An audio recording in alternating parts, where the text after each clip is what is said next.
धर्म प्राण सत्संग प्रेमी सज्जनों, जैसा कि कल वीडियो बनाते समय मैंने कहा था ना आप लोगों से कि मेरी तबीयत नहीं ठीक चल रही है। आज भी वही स्थिति है। पता नहीं क्यों बहुत चक्कर आ रहा है। मुझे चलते हुए कोई देखेगा तो ये समझेगा कि हंस जी पी के खूब लड़खड़ाते हुए चल रहे हैं। खैर वो प्रॉब्लम तो नहीं है बैठ के वीडियो बनाने में। प्रॉब्लम ये है कि मेरी आँख से कुछ दिख ही नहीं रहा है। जब भी मैं पुस्तक की तरफ देख रहा हूँ तो अक्षर नीचे ऊपर नाचते हुए स्पष्ट ही नहीं हो रहे हैं। तो मैं अब क्या प्रवचन करूँ। कठोपनिषद का प्रकरण चल रहा था। अब आगे का मंत्र पढ़ ही नहीं जा रहा है तो फिर मंत्र की व्याख्या कैसे हो। और आप लोगों का ये जो दैनिक साधना चल रही है ना, अब इसको तो कंटिन्यू रखने के दायित्व भी मेरे ऊपर है। आप लोगों का क्या है? पहले जैसे जीते तो वैसे जीने लगेंगे। संयोग से बधे हैं पिछले जन्म के पुण्य से, संस्कार की वजह से। तो आप लोगों को कुछ न कुछ तो पाथे देना ही था। रही बात, देखो भैया, प्रवचन की तो कोई कमी नहीं है। मैं तो सांस भी लेता हूँ ना तो प्रवचन है। 50 वर्षों से, 60 वर्षों से, बचपन से ही मैं प्रवचन कर रहा हूँ। लेकिन एक क्रम जो चल रहा था उपनिषदों का, मुझे दुख है कि 2 दिन से वो नहीं कर पा रहा हूँ। और बहुत ही स्थिति मेरी ठीक नहीं है। फिर भी मैं आप लोगों के लिए यहाँ बैठा हूँ। एक बात और जान लीजिए कि महाभारत में एक प्रकरण आता है कि भीम युधिष्ठिर से कहते हैं कि भैया एक बात समझ में नहीं आती है। आप रोज़ इन ऋषियों के यहाँ जाते हो सत्संग करने और रोज़ ये कही बात सुनाते हैं तो आपका जी नहीं उगता है। एक ही बात रोज रोज सुनने से क्या फायदा। तो युधिष्ठिर कहते हैं भीम, संसार को रोज सुनते सुनते, संसार को रोज वरते वरते संसार स्वभाव बन गया है। इसलिए संसार के काम करते समय न समय का ध्यान रहता है, इतनी तन्मयता हो जाती है कि न समय का ध्यान रहता है न कोई ऊब होती है। कितना संसार बांधने, कितना संसार बटोरने, कोई संसारी आदमी को संसारी कार्य करने में कोई न ऊब होती न थकावट होती है। लेकिन उसी को जब थोड़ी देर के लिए सत्संग में बिठा दो तो घड़ी देखने लगता है, क्योंकि सब स्वभाव नहीं है। प्रेम मार्ग का वो इतना आदी हो चुका है, प्रेम मार्ग का वो इतना अभ्यस्त हो चुका है कि श्रेय मार्ग पर उसका चलने का मन ही नहीं करता है। वो दुर्योधन वाली स्थिति में पहुंच चुका है। दुर्योधन कहता है ना कि जानामि धर्मम न मे प्रवृत्ति, जानाम्य धर्मम न मे निवृत्ति, केनेपि देवान हृदय स्थितेन यथा नियुक्तो अस्मि तथा करोमि। केनापि देवेन हृदय स्थितेन यथा नियुक्तो अस्मि तथा करोमि। वो कौन देवता है जिस पर वो इल्जाम डाल रहा है, जिस पर दोषारोपण कर रहा है कि धर्म में वही मन नहीं लगने दे रहा है? वो कौन देवता है? कह रहा है कि जानामि धर्मम न च मे प्रवृत्ति।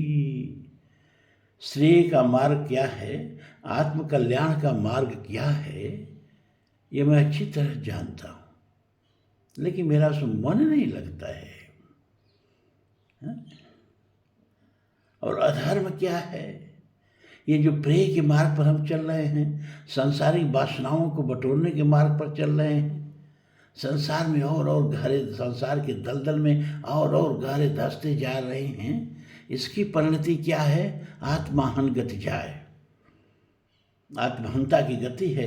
लेकिन इससे मेरी निवृत्ति नहीं, यही मुझको करने में अच्छा लगता है। तो क्या भैया, क्या कोई देवता मेरे भीतर बैठा है?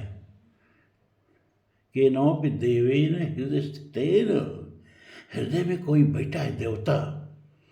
वो जैसा मुझको नियुक्त करता है मैं वैसा ही करता हूँ। तो कौन देवता है जो हृदय में बैठा है?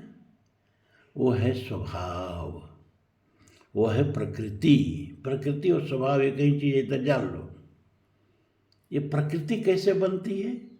ये स्वभाव कैसे बनता है? कुछ तो पूर्व जन्म के कर्म जिनके बेग से ये जीवन मिला है, और कुछ इस जन्मों के निरंतर अभ्यास, ये स्वभाव बन जाते हैं। कोई कार्य बार बार करो वो स्वभाव बन जाएगा, इतना जान लो। जैसी संगति में बार बार बैठो, जैसी संगति में वैसा ढल जाओगे आप। मेरे गांव का एक संस्मरण याद है। किसी अधिकारी को हम लोग बुलाए थे, कुछ गांव में कुछ उससे कार्य लेना था। कोई बड़ा अधिकारी था। तो हमारे गांव के एक सज्जन जो बड़े ही प्रतिष्ठित थे और इस आयोजन के मुखिया वही थे, समिति के अध्यक्ष थे। लेकिन उनकी एक आदत थी, बात बात पर गाली देते थे। बिना गाली के उनकी कोई बात निकलती ही नहीं थी। तो उनको बड़ी प्रेम से बैठा के हम लोगों ने कहा, भैया गाली मत देना, नहीं तो अधिकारी बिगड़ जाएगा। अधिकारियों के सामने गाली दे के बात नहीं की जाती है। उन्होंने कहा, एकदम नहीं, गाली देंगे ही नहीं। और जब वो अधिकारी आया, सब लोग बैठे, तो श्रीमान जी मुखिया थे, उन्हीं को बोलना था, गाली से ही अपनी बात शुरू की और गाली ऐसी दी जो उस अधिकारी पर भी लग गई। बाद में उनको हमने बहुत डांटे, करे क्या करें, आदत जो पड़ गई है। हम बहुत सोचे थे हम नहीं गाली देंगे, आदत जो पड़ गई है। तो संसार बांधने की आदत जो पड़ गई है, संसार से चिपटे रहने की, वासनाओं की लसलसाहट को चाटते रहने की आदत जो पड़ गई है, तो वो तो अच्छा लगता है। 3 घंटा बैठ के सिनेमा देखेंगे, एक बार घड़ी नहीं देखेंगे। कहीं गाना हो रहा है, बजाना हो रहा है, नाच हो रहा है, तो देखेंगे तो एक बार घड़ी नहीं देखेंगे। बेकार की बात, खड़े खड़े हमने देखा, आए पान की दुकान पर खड़े खड़े घंटों बतियाते हैं सब, तब एक बार घड़ी नहीं देखेंगे। क्योंकि वो संसार, उनकी आदत है ना, उनकी आदत की यहाँ पूर्ति हो रही है। गीता में भगवान कहते हैं, सदृशम चेष्टते स्वस्या प्रकृतिम ज्ञानवानमपि प्रकृतिम यान्ति भूतानि निग्रहम किम करिष्यति।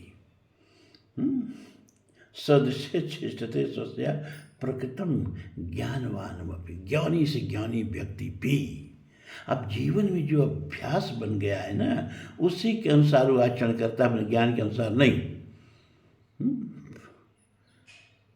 सदसम चेष्टते स्वस्या प्रकृतिम ज्ञानवानमपि प्रकृतिम यान्ति भूतानि, सभी प्राणी अपने स्वभाव को ही प्राप्त होते हैं। निग्रह उग्रह कुछ काम नहीं करता, संयम कुछ काम नहीं करता, स्वभाव इतना प्रबल है कि वो प्रभावी हो जाता है। इसलिए रामचरितमानस में बार बार स्वभाव की बात होती है। तुम जानहु कपि मोर स्वभाव। भरत जी कहते, मैं जानहु निज नाथ स्वभाव। स्वभाव, क्योंकि स्वभाव के अनुसार ही व्यक्ति काम करता है। स्वभाव के अनुसार काम करने में कोई प्रयास नहीं, कोई थकावट नहीं।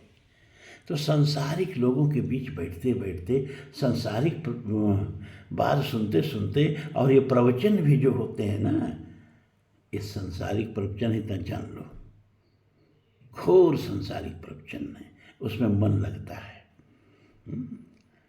2-2, 3-3 घंटा खाली tin tin tin tin tabla harmonium ठीक करते हैं, लोग बैठे रहेंगे। अब गाएंगे ब्यासी, अब मजा आएगा।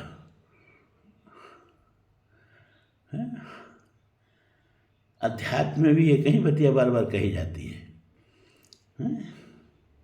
संसार में थोड़ी विविधता भी है, इसमें कोई विविधता नहीं है। अध्यात्म में 3 ही चीज़ पर ज़्यादा विचार किया जाएगा। क्या? ब्रह्म विमर्श किया जाएगा, ब्रह्म क्या है, संसार, ये संसार क्या है, जीव, ये जीव क्या है, और ब्रह्म और जीव और संसार, इनका आपस में संबंध क्या है। बस इतना ही, इससे इतर कुछ नहीं। सारी उपनिषदों में, सारे वेदों में इन्हीं बिंदुओं पर विचार है। नाना प्रकार के उदाहरण दे दे के, लेकिन सारे उपनिषद समझाएंगे यही बात। तो आपको सुननी पड़ेगी बार बार यही बात, लेकिन बार बार जब सुनोगे तो ये आपका स्वभाव बन जाएगा। है ना। फिर आपको बताना नहीं पड़ेगा कि अयम आत्मा ब्रह्म, आपको अच्छी तरह अनुभव हो जाएगा कि मेरे भीतर जो चित्त तत्व बैठा है वही आत्मा ब्रह्म है। मैं विश्वास दिलाता हूँ, 2 साल मेरे साथ बैठ जाओ, तीसरे साल ये बात न समझ में आए तो 2 साल का हिस्सा मुझसे ले लेना। लेकिन यहाँ मनोरंजन नहीं मिलेगा ना। विषय कह परि हरिगुण ग्रामा, श्रवण सुखद और मन अभिरामा। तो श्रवण सुखद और मन को अभिराम लगने वाली कथा यहाँ नहीं मिलेगी, इतना तय है। एक ही बात पर बार बार विमर्श किया जाएगा, यही आत्मा ब्रह्म है, यही तो समझाना है ना। तो जब बार बार सुनोगे रसरी आवत जाते सिल पर परत निषाद, तो संसार का जो स्वभाव चिपका है वो धीरे धीरे हटेगा और ये अध्यात्म का स्वभाव जो है ना वो आपके अंदर बैठेगा। और जैसी संगत होगी वैसा ही व्यक्ति बनता है। संगत फल पेखिए तत्काला, काग हो पिक बको मराला।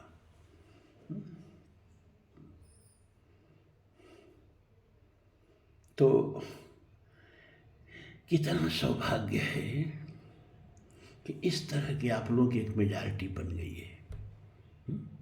जो रोज इस ठंडक में, शीतलहरी में भी 10-15 लोग जितने भी हो आप, मैं देख तो रहा नहीं, लेकिन 2 भी हो तो बहुत ज़्यादा है। क्योंकि उपनिषदों में तो 2 से उपनिषद देखो, संस्कृत में 3 वचन होता है, एक वचन, द्विवचन, बहुवचन। और उपनिषदों के ऋषि द्विवचन से आगे बढ़े ही नहीं।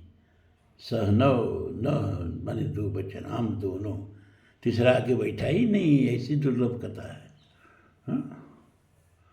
मानस में 4 घाट है ना, है हिमा रुचिर सब सोपान है, घाट मनोहर 4, 7 सोपान हैं और 4 घाट हैं इस मानसरोवर के। और पानी क्या है? जल सरोवर में राम विमल जस जल भरितासु। ये 4 घाट कौन कौन है भैया? कि चतुर्विधा भजन्ते माम जना सुकृतनो अर्जुन, आत्म जिज्ञासु सुरर्थार्थी ज्ञानी च भरतर्षभ। हे अर्जुन, 4 प्रकार के लोग मुझे भक्त हैं। वो 4 प्रकार कौन कौन हैं? आर्थ, जिज्ञासु, अर्थार्थी और ज्ञानी। तो 4 प्रकार के लोगों के लिए मानस में 4 घाट है। अपने अपने स्वभाव के अनुसार वो अपने अपने उस घाटों पर लोग जाते हैं। यहाँ भी स्वभाव ही जबरदस्त है ना। एक बार देव, दानव और मानव, उपनिषदों में कथा आती है, तीनों प्रजापति के पास गए तो प्रजापति ने उन्हें एक ही उपदेश दिया, दो, बस केवल दो। अब इस द का अर्थ देवताओं ने क्या लगाया कि हम देवता बहुत भोगी हैं, बहुत विलासी हैं, इंद्रियां राम हैं, इंद्रियों को तृप्त करने में लगे रहते हैं। तो प्रजापति ने हमको ये 2 से इंद्रियों के दमन की दीक्षा दी। दानवों ने कहा हम दानव बहुत क्रूर हो गए हैं, तो प्रजापति ने हम लोगों को 2 से दया करने की दीक्षा दी। और मानवों ने सोचा कि हम मानव बहुत लोभी हो गए, बहुत कृपण हो गए। तो प्रजापति ने 2 से हम लोगों को दान की दीक्षा दी। अब देखो, प्रजापति ने केवल 2 कहा, लेकिन अपने अपने मनोवृत्ति के अनुसार लोगों ने अर्थ लगाया।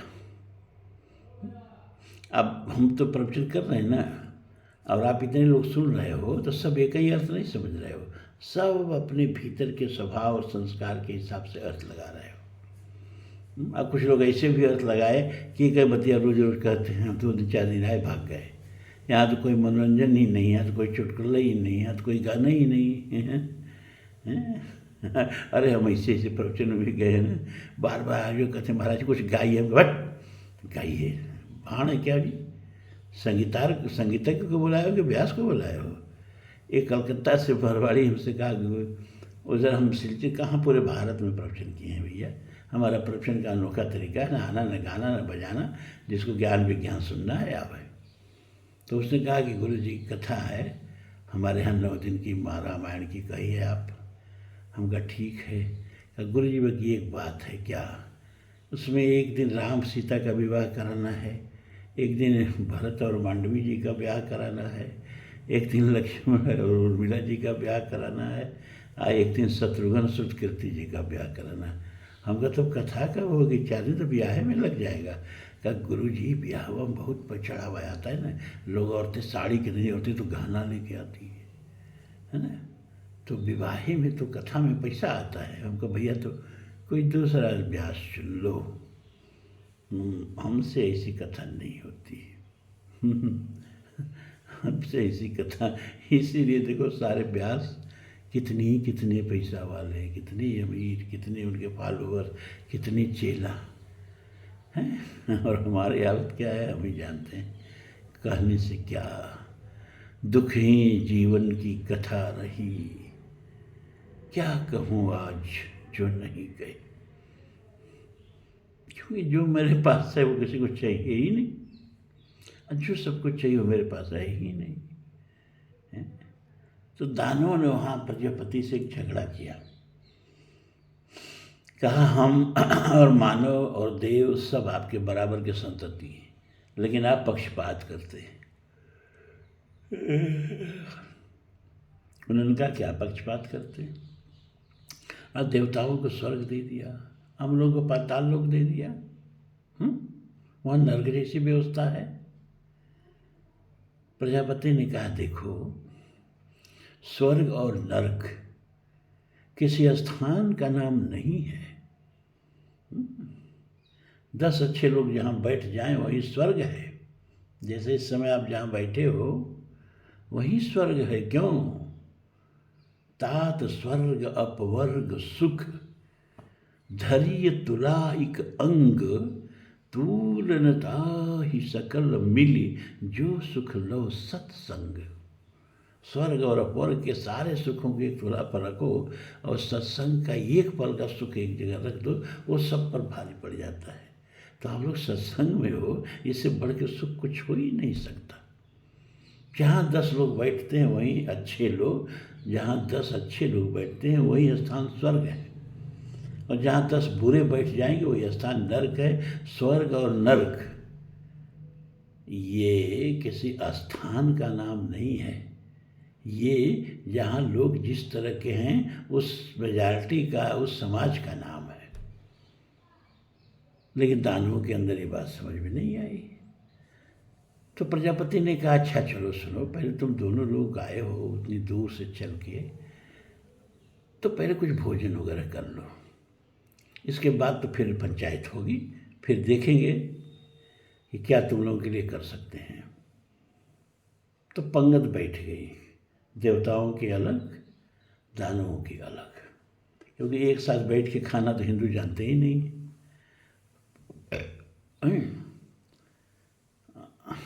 अलग अलग बैठ के खाना, जो कौम एक साथ खा नहीं सकती, एक साथ नहा नहीं सकती, वो कौम एक साथ लड़ नहीं सकती, एक साथ मर नहीं सकती। और जो कौम एक साथ लड़ और मर नहीं सकती, वो अपने देश में हिंदुओं की तरह नंबर 2 का नागरिक बन के रहेगी, जहाँ 20% के लोग उनकी बहु बेटियों के लिए समस्या बने रहेंगे। क्योंकि कायरों की न संपत्ति सुरक्षित रहती है, न सम्मान सुरक्षित रहता है, न बहु बेटियाँ सुरक्षित रहती हैं।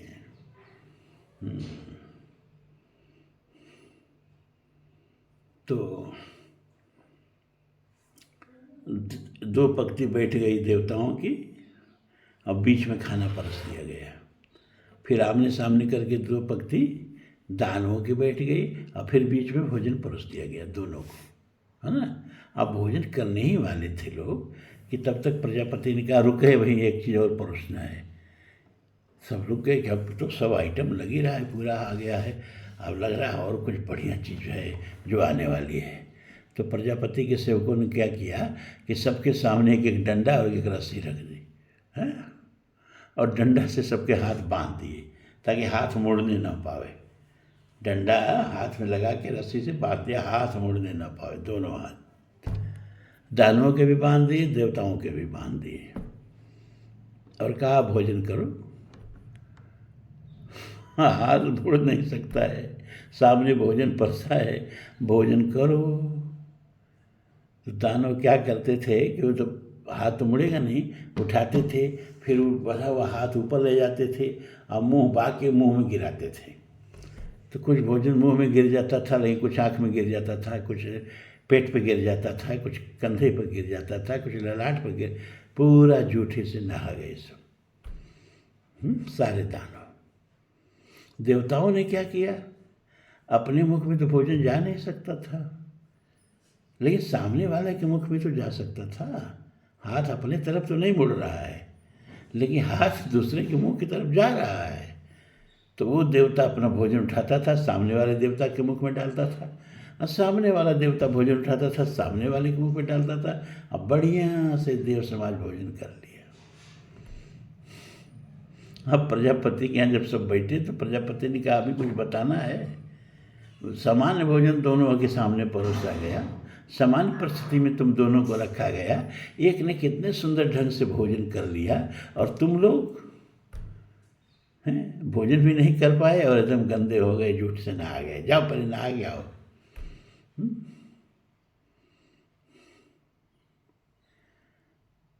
तो यही देवताओं का, चूंकि यज्ञमय संस्कृति है, क्या जब हाथ अपनी तरफ न जाके सामने वाले की तरफ जाए, भोजन हाथ में हो और अपने मुख की तरफ न जाके सामने वाले के मुख की तरफ जाए, यही है यज्ञमय संस्कृति, यही है यज्ञ का सिद्धांत, यही है जहाँ भी रहो वहाँ स्वर्ग बना देने का सिद्धांत। दूसरे के लिए जीना, अपना सब तो रीच के समाज के लिए अर्पित करना। जब हम यज्ञ करते हैं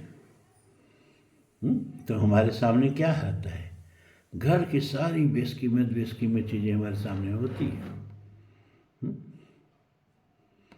अरे भाई, चावल है, तिल है, गुड़ है, जव है, घृत है, मेवात है, यही सब मिला के ना हवी बनती है। अब इससे महंगी घर में क्या चीज़ है बताइए। अब ये चीज़ें हम क्या करते हैं, अग्नि के मुख में डालते हैं। अग्नि के मुख में क्यों डालते हैं, क्योंकि जो वैश्वानर भगवान हैं ये मुखी अग्नि रजायत है, परमात्मा के मुख से पैदा हुए हैं। तो जब हम अग्नि में मुँह डालते हैं भोजन, तो परमात्मा के मुख में भोजन चला जाता है, और जब परमात्मा के मुख में भोजन जाता है तो सारी सृष्टि को उसका अंशत्व प्राप्त हो जाता है। उधर माज सुनो अंड जलाया, देखो बहु ब्रह्मांड निकाया।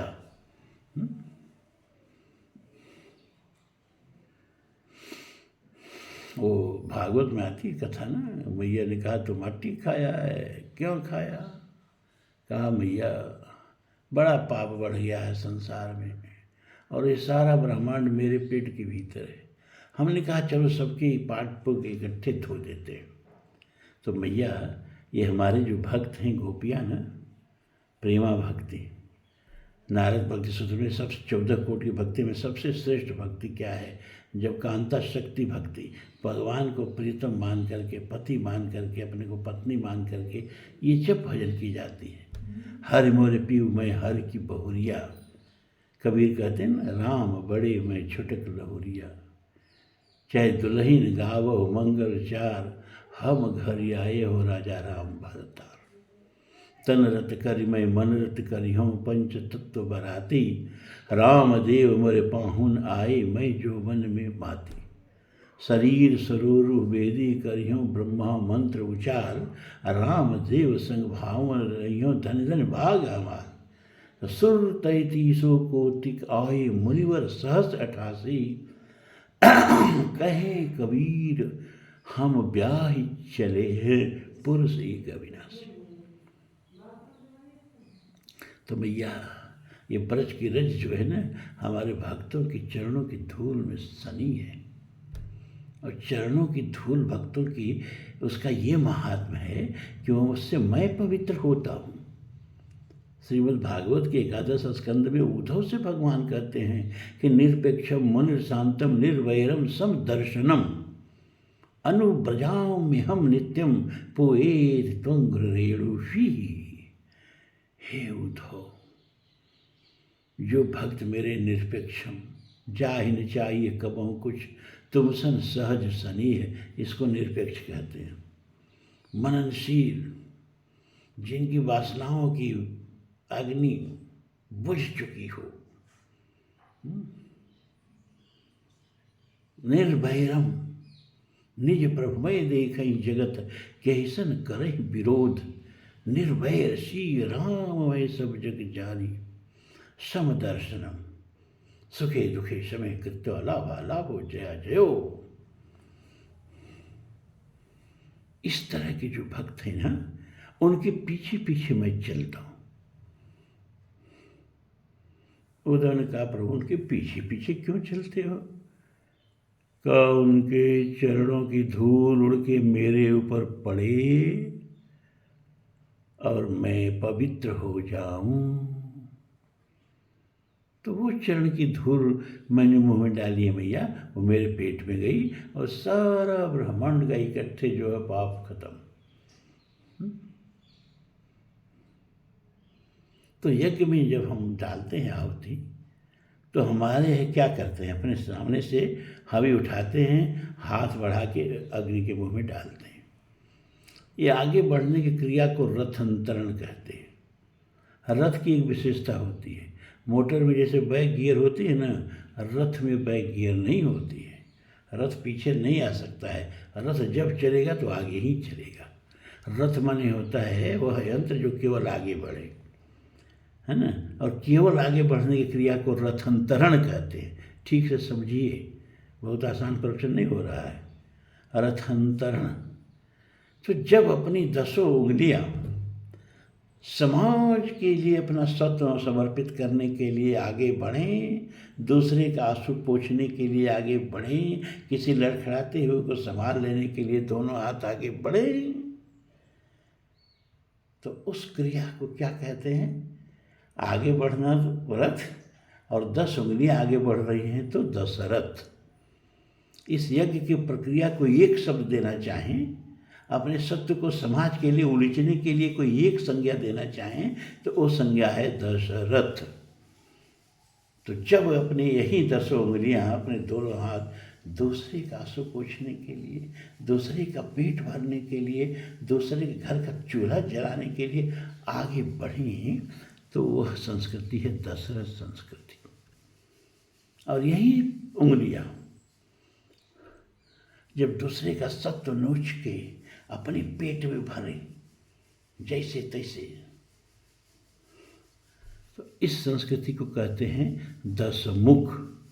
जब 10 उंगलियां अपने मुख की तरफ जाने, अपने मुख की तरफ जाएं, अपने मुख, तो उस प्रक्रिया का नाम है 10 मुख। उस संस्कृति का नाम है 10 मुख। और जहाँ दशरथ वाली संस्कृति है, उसका प्रोडक्ट क्या है? राम। और जहाँ 10 मुख वाली संस्कृति है, उसका प्रोडक्ट क्या है? रावण। ये 10 मुख संस्कृति वाले जहाँ रहेंगे, इनको स्वर्ग में ले जाके बैठाओ, वहाँ नरक बना देंगे।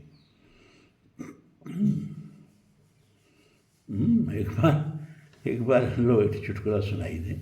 एक बार पंडित जी कथा कर रहे थे, बड़े ध्यान से सब लोग सुन रहे थे।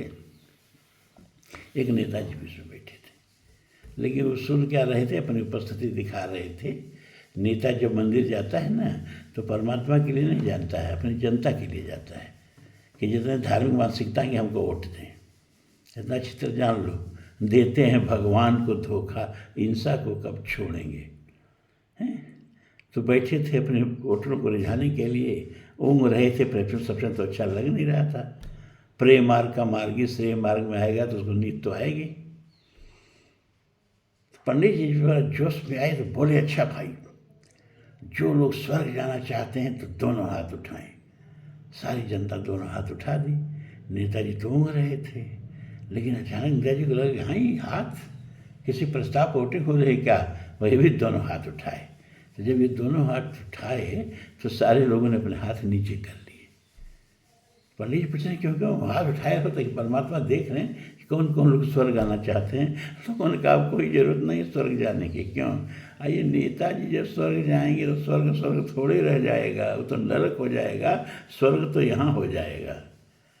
हैं तो जैसे लोग जहाँ जिस तरह के वहाँ वैसा स्वर्ग और नरक व्यक्ति सापेक्ष है, स्थान सापेक्ष नहीं है। इस समय जहाँ बैठ के आप लोग प्रवचन सुन रहे हो यही स्वर्ग है। अच्छा, रोज ये आ जाता है मोबाइल पर कि कई मिनट हुआ, आज मुझसे पढ़ा ही नहीं जा रहा है। अब हमारे समझ में नहीं आ रहा है कि कम है कि बेसी है, ज़्यादा बोल रहे हैं कम बोल रहे हैं। तो बस यही कहना है कि रोज़ रोज़ के सत्संग से बन जाएगा आपका स्वभाव, आप हो जाएंगे संत। संत उनको नहीं कहते हैं कि नारमोई गृह संपत नासी, मूड मुडाए भय सन्यासी। हरिद्वार में 2200 मठ हैं और ज़्यादा बिहारी वहाँ, आप लोगों को बिहारी और क्षमा करना, जितने बिहारी अपराधी हैं एक एक महंत बन के वहाँ बैठे हैं। देखिए महंत बहुत मिलेंगे आपको, हरिद्वार जाओ, संत को नहीं मिलेगा। हैं अरे गृहस्थ धर्म में रह के जो संत नहीं हुआ वो मठ में जाके संत होगा। और आप सब लोग संत बन जाएंगे, बस 2 साल मेरे साथ लगातार बैठो। आज तो मैं उपनिषद का क्रम नहीं जारी रख सका, मुझे बड़ा दुख है। कल भी मैं पढ़ने के लायक होगा कि नहीं, भाई तो पैर लड़खड़ा रहे हैं, लग रहा है कि स्पॉन्डिलाइटिस तो भर गई है। जो भी हो तो आज रहने देते हैं, पता नहीं कितना समय हो गया, फिर कल मिलेंगे। बहुत बहुत सारा